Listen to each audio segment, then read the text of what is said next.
Mission ഭയങ്കര വെയിറ്റുള്ളൊരു വാക്കാണ്. എന്നെ സംബന്ധിച്ച് മിഷൻ്റെ അർത്ഥം മനസ്സിലാക്കുന്നതിന് മുമ്പ് മിഷൻ എന്ന് പറഞ്ഞു കഴിഞ്ഞാൽ മിഷൻ വലിയൊരു വാക്ക്. ഞാൻ പണ്ട് മുതൽ കേൾക്കുന്നൊരു സാധനമാണ്. ആഫ്രിക്കയിലേക്ക് മിഷന് പോകുന്നു, ഉഗാണ്ടയിലേക്ക് പോകുന്നു, ഗാനയിലേക്ക് പോകുന്നു, സൊമാലിയയിലേക്ക് പോകുന്നു എന്നുള്ളത്. അപ്പോഴാണ് ഞാനൊരു കമ്മ്യൂണിറ്റിനെ പരിചയപ്പെടുന്നത്, സാന്ത്വന കമ്മ്യൂണിറ്റി. അച്ഛന്മാർ മിഷൻ ചെയ്ത് നമ്മൾ കുറേ കേട്ടിട്ടുണ്ട്. ഒരു ഫാമിലിക്ക് മിഷന് പോകാൻ പറ്റും എന്ന് തെളിയിച്ചൊരു കമ്മ്യൂണിറ്റിയാണ് സാന്ത്വന കമ്മ്യൂണിറ്റി. സാന്ത്വന കമ്മ്യൂണിറ്റിയിലുള്ളൊരു ചേട്ടൻ, പ്രിൻസ് ചേട്ടൻ, ആ ചേട്ടൻ ഫാമിലിയായിട്ട് നോർത്ത് ഇന്ത്യയിൽ മിഷൻ ചെയ്യുന്നു. സന്തുഷ്ട കുടുംബം, ഒരു വലിയ കുടുംബം. ഓവർ ടു പ്രിൻസ് ചേട്ടൻ.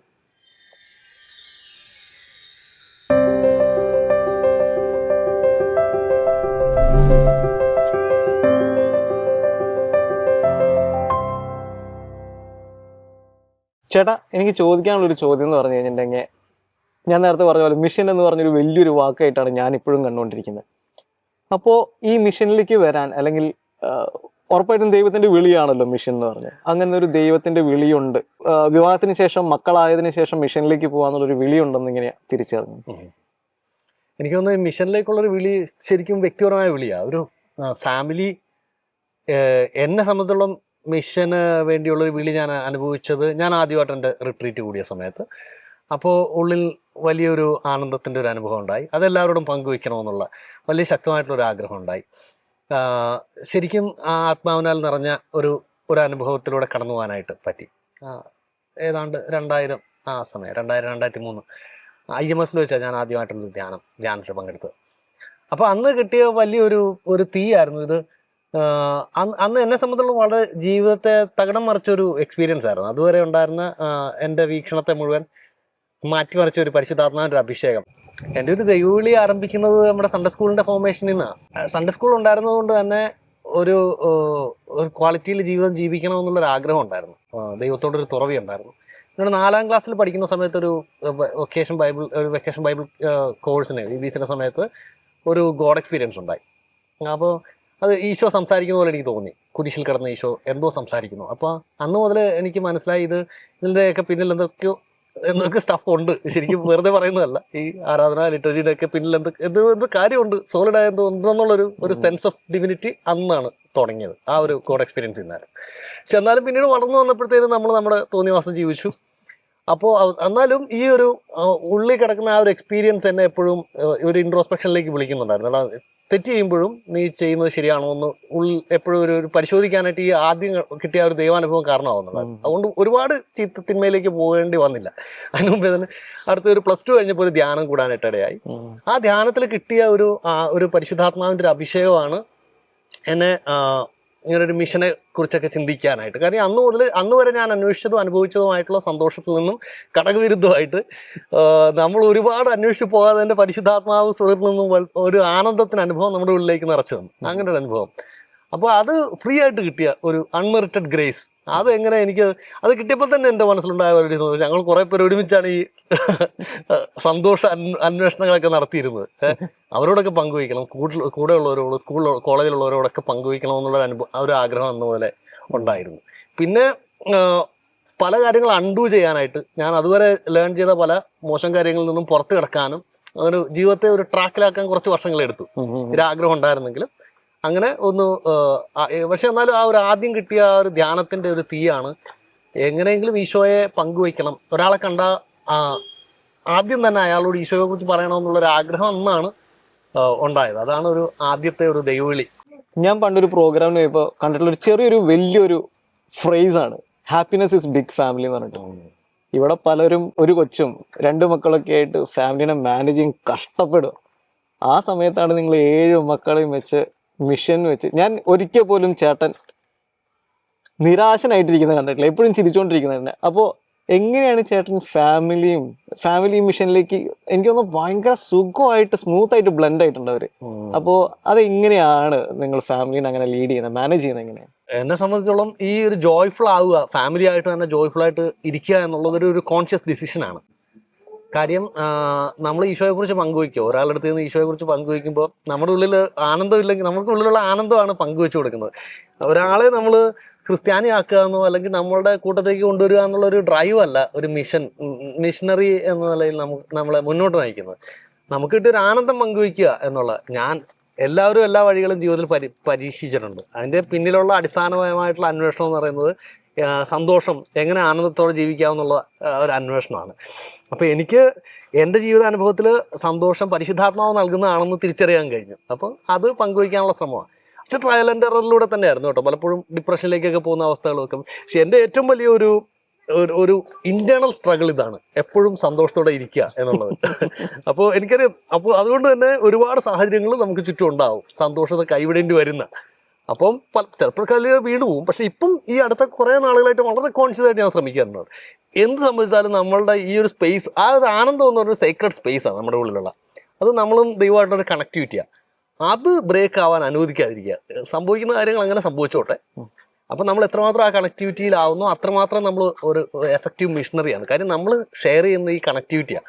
എനിക്ക് ദൈവം നൽകിയൊരു അനുഭവം കൊണ്ട് I got a connectivity with the divine, so that I can be so happy. അപ്പോൾ ഞാൻ വേറൊരാളെ കൂടെ ഇൻവൈറ്റ് ചെയ്യുക, come, this is something new, something beautiful, something that can be enjoyed in life. This is, I think that you are searching for something, right? I think that ഇതാണ് നിങ്ങൾ അന്വേഷിച്ചുകൊണ്ടിരിക്കുന്ന ആ സംഭവം. എനിക്ക് എങ്ങനെയോ by God's grace, unmerited grace, എനിക്ക് ആ ഒരു സ്പേസിനെ ടച്ച് ചെയ്യാൻ പറ്റി. അപ്പോൾ I am inviting you to come and experience that. അപ്പോൾ അവിടെ ആനന്ദത്തോടെ ആയിരിക്കും. അപ്പോൾ കുടുംബത്തെയും കൂടെ, അപ്പോൾ അങ്ങനെ ഒരു എക്സ്പീരിയൻസ് വരുമ്പോൾ നമ്മൾ കുടുംബം ഒപ്പം ആനന്ദത്തോടെ വരും. പിന്നെ കുടുംബജീവിതത്തിന് അതിൻ്റെതായിട്ടുള്ള എല്ലാ സാഹചര്യങ്ങളിലൂടെ കടന്നു പോകേണ്ടി വരും. അപ്പോഴും ഇതൊരു ട്രെയിനിങ്ങാണ്. നമ്മൾ മക്കളെയും കൂടെ വളർത്തി പഠിപ്പിക്കുകയാണ്. സന്തോഷത്തോടെ ഇരിക്കുക, ആനന്ദത്തോടെ ഇരിക്കുക, സംഭവിക്കുന്നതൊക്കെ സംഭവിച്ചോട്ടെ, ദൈവം ടേക്ക് കെയർ ചെയ്യും, God is in control, we remain faithful to God, we remain joyful.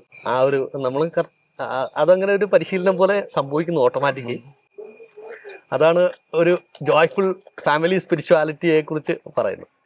ഇതൊരു പ്രോസസ്സാണ്, തീർച്ചയായിട്ടും ഒരു പ്രോസസ്സാണ്. നമ്മൾ എത്തിയെന്നല്ല, എത്തിക്കൊണ്ടിരിക്കുന്നു. പക്ഷെ നമ്മുടെ ഒരു സ്ട്രഗിൾ എന്ന് പറഞ്ഞാൽ ആ ഒരു എത്തിയ പീരീഡിന്റെ ഫ്രീക്വൻസി കൂട്ടുക, അതിൽ നിന്ന് പുറത്തിറങ്ങിപ്പോയ സമയത്തിന്റെ ഫ്രീക്വൻസി കുറച്ചുകൊണ്ട് വരിക, ട്രൈ ചെയ്യുക. പിന്നെ നമ്മൾ പരസ്പരം കുടുംബജീവിതത്തിലാകുമ്പോൾ പരസ്പരം മനസ്സിലാകുക എന്താണ് നമ്മളുടെ ഈ ഒരു ആനന്ദത്തെ ഒരുപക്ഷെ എടുത്തു മാറ്റാൻ സാധ്യതയുള്ള സാഹചര്യങ്ങളിൽ ഒരു പ്രാവശ്യം തട്ടി വീണു, അടുത്ത തവണ അത് വരുമ്പോഴേ നമ്മൾ തിരിച്ചറിഞ്ഞ് ഇത് നമ്മൾ എന്റർടൈൻ ചെയ്താൽ ചിലപ്പോൾ നമ്മൾ നമ്മുടെ സേക്രഡ് സ്പേസിൽ നിന്ന് പുറത്തിറങ്ങി പോകും. അതെപ്പോഴും ഇമ്പോർട്ടൻ്റാണ്. കാര്യം ഒരാൾ ആ ഒരു സ്പേസ് നമ്മളെപ്പോഴും സേക്രഡായിട്ട് തന്നെ കീപ്പ് ചെയ്യുക, നമ്മുടെ ഒരു പരിശുദ്ധാത്മാവായിട്ടുള്ള കണക്ടിവിറ്റിയിലായിരിക്കുക. അപ്പോൾ അതിന് തടസ്സം വരുന്ന സാഹചര്യങ്ങൾ കുടുംബത്തിലും വരുമ്പോൾ അതിനെ തിരിച്ചറിഞ്ഞ് അതിനോട് നോ പറയുക എന്നുള്ളതാണ് ഒരു സ്ട്രഗിൾ. ഒരു മിഷനറി എന്ന് പറഞ്ഞാൽ 100% 24/7 മിഷനറി ആയിട്ടില്ല ഞാൻ. ബിക്കം ഒരു പറ്റുന്ന അത്രയും സമയം ജോയ്ഫുൾ ആവുകയും, പക്ഷെ തീർച്ചയായിട്ടും ഈ ജോയ്ഫുൾ ആകുന്ന ആ സ്പേസിലാണ് മിഷൻ പ്രവർത്തനം നടക്കുന്നത് തിരിച്ചറിഞ്ഞു. എൻ്റെ ഒരു അടുത്തൊരു ചോദ്യം എന്ന് പറഞ്ഞിട്ടുണ്ടെങ്കിൽ മിഷൻ പ്ലേസിനെ കുറിച്ചാണ്. വൈ ഗ്വാളിയർ? പ്രത്യേകിച്ച് ഒരു ഹിന്ദി ബെൽറ്റ്, അവിടുത്തെ കാസ്റ്റ് നോക്കും, ലാംഗ്വേജ് നോക്കും, ലൊക്കാലിറ്റി നോക്കും, ലോക്കൽസ് ആണോ എന്ന് നോക്കും. അങ്ങനെയുള്ള ഒരു സമയത്ത് why did you opt any other place, but why Gwalior? ഞാൻ സാന്ത്വന കമ്മ്യൂണിറ്റിയുടെ ഭാഗമായിട്ടാണ് മിഷനിൽ പ്രവർത്തിക്കുന്നത്. അപ്പം സാന്ത്വനയുടേതായിട്ടുള്ള ഒരു ഡിസൈൻമെൻറ്റ് പ്രോസസ്സ് ഉണ്ട് ഒരു മിഷണറി ഫാമിലിയെ ഒരു സ്ഥലത്തേക്ക് അയക്കുന്നതിന്. അപ്പം ഞങ്ങൾ മിഷനിലേക്ക് പോകാനായിട്ട് കണ്ടംപ്ലേറ്റ് ചെയ്യുന്ന സമയത്ത് ഒരു 3 ഓപ്ഷൻസ് നമ്മുടെ മുമ്പിൽ ഉണ്ടായിരുന്നു. അപ്പോൾ അതിൽ കമ്മ്യൂണിറ്റിയോട് ഒരുമിച്ചിരുന്ന് പ്രാർത്ഥിച്ച് പരിശുദ്ധാത്മാവിനോട് ചോദിച്ചപ്പോഴാണ് ഗ്വാളിയർ ഒരു ഓപ്ഷൻ വന്നത്. അതുകൊണ്ട് തീർച്ചയായിട്ടും അത് ദൈവനിയോഗമെന്ന് ഞങ്ങൾ കരുതുക. പിന്നെ അവിടെ ചെന്ന് ലോക്കൽ ആൾക്കാരുമായിട്ട് ബന്ധപ്പെട്ടത്, ഞാൻ എപ്പോഴും കരുതുന്നത് ഇതാണ്, നമ്മൾ മിഷൻ പ്രവർത്തനം എന്ന് പറഞ്ഞാൽ നമ്മൾ മതത്തിലേക്ക് ആളുകളെ വിളിക്കുന്നതോ അല്ലെങ്കിൽ ക്രിസ്ത്യാനിറ്റിയുടെ നമ്പർ കൂട്ടുക എന്നുള്ളതിനേക്കാളും കൂടുതൽ അതൊരു പങ്കുവയ്ക്കലാണ്. എനിക്കിങ്ങനെ ഒരു അനുഭവം ലഭിച്ചു. ഈശോ എന്നെ സ്പർശിച്ചു. അപ്പോൾ ഈശോ എന്നെ മറ്റൊരു ജീവിതത്തിൻ്റെ തലത്തിലേക്ക് ഉയർത്തിയെന്ന്, ഇത് നിങ്ങൾക്കും അവൈലബിൾ ആണ് ഇങ്ങനൊരു ഗ്രേസ്. അപ്പോൾ അങ്ങനെയുള്ള ഒരു communication of our own experience ആണ് ഞാൻ മിഷൻ എന്നുള്ളത് കാണുന്നത്. അതുകൊണ്ട് തന്നെ നമ്മൾ ബന്ധപ്പെടുന്ന എല്ലാവരുമായിട്ടും ഓട്ടോമാറ്റിക്കലി ഒരു കമ്മ്യൂണിക്കേഷൻ നടക്കും. ഒന്ന്, നമ്മുടെ ഒരു ജീവിതം, നമ്മളുടെ ഇടപെടൽ ഒക്കെ പലരും ഒക്കെ നോട്ട് ചെയ്യുന്നുണ്ടായിരിക്കാം ഒരു പക്ഷേ. അപ്പോൾ ഇടപെടുമ്പോൾ തന്നെ സ്വാഭാവികമായിട്ട് ഇവരുടെ ഉള്ളിൽ നിന്നുള്ള ഒരു റെസ്പോൺസ് ഉണ്ടാവാറുണ്ട്. അപ്പോൾ ചിലപ്പോഴൊക്കെ ചോദിക്കാറുണ്ട് ചിലരും, പക്ഷെ നമ്മൾ കണ്ടുമുട്ടുന്നവരും ഇടപെടുന്നവരും പലരും അറിയാതെ തന്നെ നമ്മളിലൂടെ ആ ഒരു പരിശുദ്ധാത്മാവിന്റെ സ്പർശം അനുഭവിക്കാനിടയാകാറുണ്ട്. അപ്പോൾ ചിലപ്പോഴെങ്കിലുമൊക്കെ ഒരു കോൺവെർസേഷനിലേക്ക് വരാറുണ്ട്. എന്തുകൊണ്ടാണ് ഞാൻ മിഷൻ പ്രവർത്തനങ്ങൾ എന്ന് പറയുന്നത് മിക്കവാറും സാധാരണക്കാരുടെ ഇടയിൽ ജീവിക്കുക എന്നുള്ളത് തന്നെയാണ് മിഷനായിട്ട്.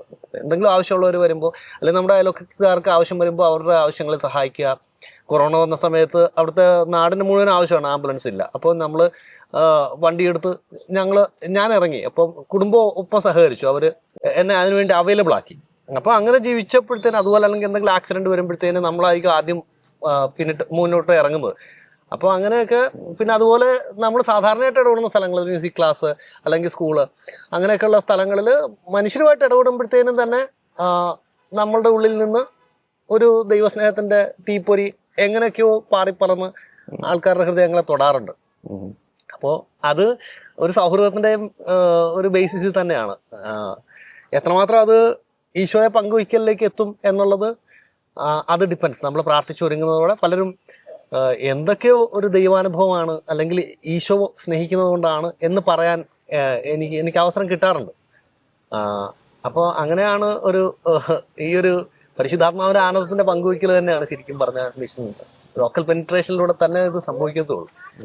സാധാരണമായ ജീവിതത്തിന്റെ വഴികളിൽ, കടകളിൽ പോകുന്നതോ, എന്തെങ്കിലും സാധനങ്ങൾ വാങ്ങിക്കുക, മാർക്കറ്റിൽ പോകുന്നതോ, ആളുകളെ എന്തെങ്കിലും കാര്യത്തിന് വിളിക്കുന്നതോ, ഇന്റർനെറ്റ് കണക്ഷന് വിളിക്കുന്നതോ, വാട്ടർ കണക്ഷൻ, എന്തെങ്കിലും സാധാരണമായിട്ടുള്ള ജീവിതത്തിന്റെ ഇന്ററാക്ഷൻസിലൂടെ തന്നെയാണ് നമ്മളൊരു മിഷണറി ആണെന്നും ഞാൻ ഇവിടെ ആയിരിക്കുന്നത് മനുഷ്യരെ സ്നേഹിക്കുന്നതുകൊണ്ടാണെന്നും ദൈവം എന്നെ സ്നേഹിച്ചുകൊണ്ടാണെന്നും ദൈവം എന്നെ വിളിച്ചതുകൊണ്ടാണെന്നും ദൈവത്തെ ഞാൻ സീരിയസ് ആയിട്ട് എടുക്കുന്നുവെന്നും ദൈവത്തിന് വേണ്ടി കുറച്ച് വർഷങ്ങൾ മാറ്റി വെച്ചിരിക്കുകയാണെന്നും അങ്ങനെയൊക്കെയുള്ള ഒരു നാച്ചുറൽ ഡെയിലി കോൺവെർസേഷൻസിലാണ് മിഷൻ സംഭവിക്കുന്നത്.